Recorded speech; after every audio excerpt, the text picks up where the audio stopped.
नमस्कार रीडर्स, सारांश book blog में आप सबका स्वागत है। आज की किताब का नाम है श्रीमान योगी। आज हम देखेंगे इसका रिव्यू और सारांश। आइए देखते इसके रिव्यू में क्या है।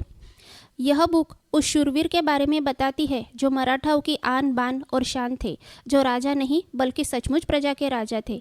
इसीलिए जब उन्होंने प्रजा पर अत्याचार होते देखा तो उन्होंने मुगल साम्राज्य, आदिल शाही, कुतुब शाही जैसे बड़े शक्तियों के विरुद्ध जाकर अपना स्वराज्य स्थापित करने की हिम्मत दिखाई। इस स्वराज्य में स्त्रियों को आदर की दृष्टि से देखा जाता था, जहाँ सबको अपना धर्म पालन करने की छूट थी।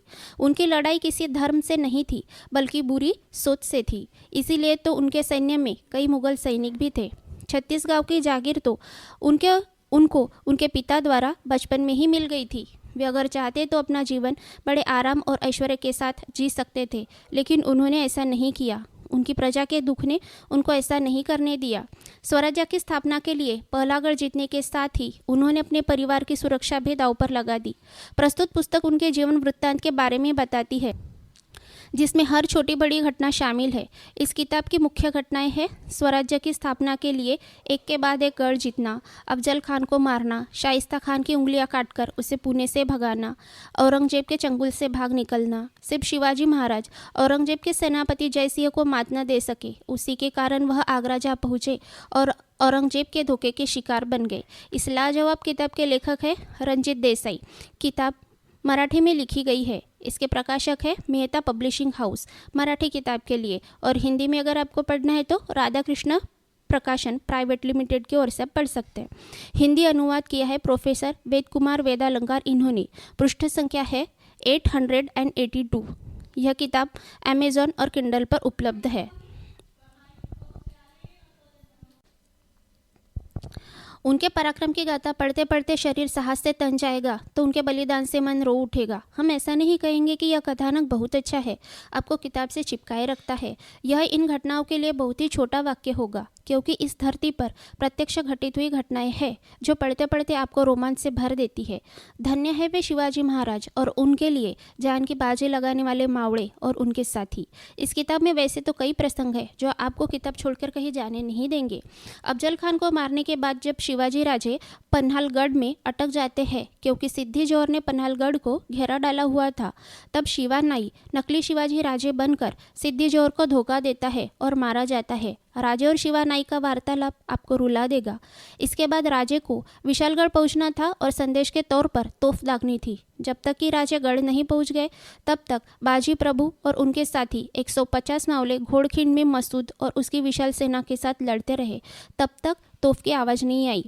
उसके बाद रात भर के थके मांदे मावले मसूद की सेना द्वारा मारे गए, पर इसका गम उनमें से किसी को नहीं था, क्योंकि उनके राजे गढ़ पहुंच चुके थे।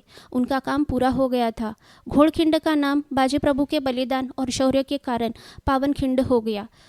इस पर अभी मराठी फिल्म भी बन गई है, जो जून 2021 को अमेज़ॉन प्राइम पर उपलब्ध होगी। आप यह फिल्म ज़रूर देखिएगा ताकि आप अपने नई पीढ़ी को अपना इतिहास बता सके, उन महान व्यक्तियों के बारे में बता सके जिन्होंने असाधारण काम किए। आइए इसी के साथ देखते हैं इसका सारांश।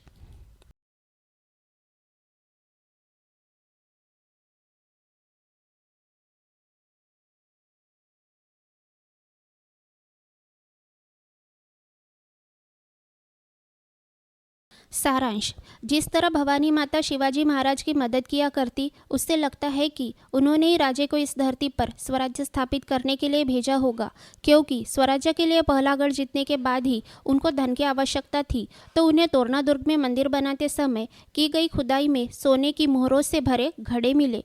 इससे उनका कुछ दिन के लिए काम चल गया। बाद में तो उनको किले जीतने के बाद धन मिलता गया और स्वराज्य बढ़ता गया। वह हर काम के पहले देवी माँ और उनकी माता जीजाबाई इनका आशीर्वाद लिया करते। ऐसा नहीं कि उनको हमेशा ईमानदार लोग ही मिले, कुछ धोखा करने वाले भी थे। बाद में उन्होंने उन धोखेबाजों को अच्छा सबक सिखाया। उनकी बुद्धि हमेशा सजग रहती थी, जिसकी वजह से वह हमेशा शक्ति के बजाय युक्ति से काम लेते थे। प्रस्तुत पुस्तक उनके जन्म से पहले की घटनाओं से लेकर तो उनके बेटे संभाजी को साथ में लेकर दिल्ली से मुगलों की कैद से आज़ाद होने की कहानी बयां करती है। वह एक अच्छे योद्धा होने के साथ साथ एक धार्मिक व्यक्ति भी थे। प्रस्तुत पुस्तक में लेखक ने उनका परिचय एक योगी के रूप में करवाया है, जो कि किसी भी युद्ध या मुहिम के बाद किसी भी तरह की विलासिता या आनंद में डूबने के बजाय, जैसा कि प्रायः बहुत सारे राजा किया करते, राजे अपने स्वराज्य के कारभार और देखरेख में लग जाया करते। जो अपने कर्म को ज़्यादा महत्व देते थे वह एक कर्मयोगी थे। अगर आप किताब को ध्यान से पढ़ोगे तो आप अंदाज़ा लगा सकते हो कि उनके विश्राम के दिन नगण्य थे। वह हमेशा ही किसी न किसी दौरे पर रहा करते, किसी न किसी मुहिम की योजना तैयार करने में ही लगे रहते। राजे का जन्म पुणे के शिवनेरी किले में हुआ। शिवाई देवी के नाम के ऊपर से उनका नाम शिवाजी रखा गया।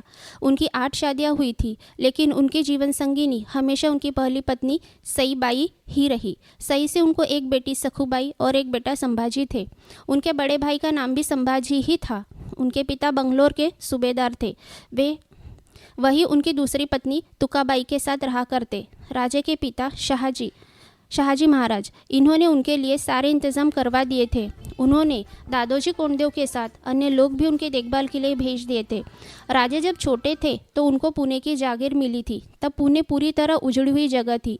छोटे राजे, जीजा माता और बाकी सारे लोगों ने मिलकर पुणे को फिर से बसाया। वहाँ महल, कोठियाँ बनवाई, मंदिर बनवाए, घर बनवाए, बाग बगीचे लगवाए। पुणे में ही लाल महल बनवाकर राजे वहीं रहने लगे। शिवनेरी से लाल महल से पुरंदरगढ़, पुरंदरगढ़ से राजगढ़, ऐसे उनके रहने की जगह बदलती गई।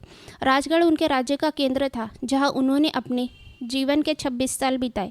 पुणे के लाल महल में जब शाइस्ता खान रहने लगा तो राजे ने लाल महल पर रातों रात हमला करके शाइस्ता खान की उंगलियां काट दी, जिससे वह डरकर लाल महल और पुणे छोड़कर भाग गया। इस मुहिम के लिए राजे ने बहुत ही अच्छी प्लानिंग की थी, वह आप ज़रूर पढ़ें। ऐसे ही बहुत सारी सेना साथ में लेकर आने वाले अफजल खान को भी उन्होंने बहुत अच्छी प्लानिंग बनाकर हराया।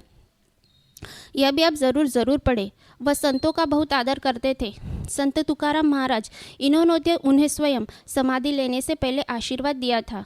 इतना सब कुछ होने के बाद भी मुगल सम्राट औरंगजेब के सेनापति मिर्जा राजा जयसिंह ने उन्हें चारों तरफ से दबोच लिया।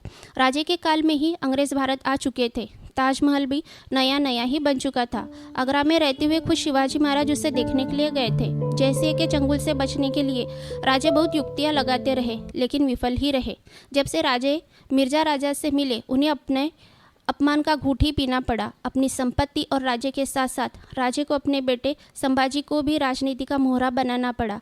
यह सब करते समय उनका मन अति पीड़ा से भर उठा। मिर्जा राजा के ही चक्कर में राजे आगरा जा पहुँचे। वह क्यों और किस लिए, यह आप किताब में पढ़िए। यहाँ औरंगजेब ने उन्हें कैद कर लिया और मारने का प्लान बनाया, लेकिन अपनी माँ देवी माँ, अपने पुराणों की कथाओं पर, संतों की बातों पर विश्वास करके उन्होंने हिम्मत बटोरकर युक्ति सोची, उस पर अमल किया और वे कैद से भाग निकलने में सफल हो गए।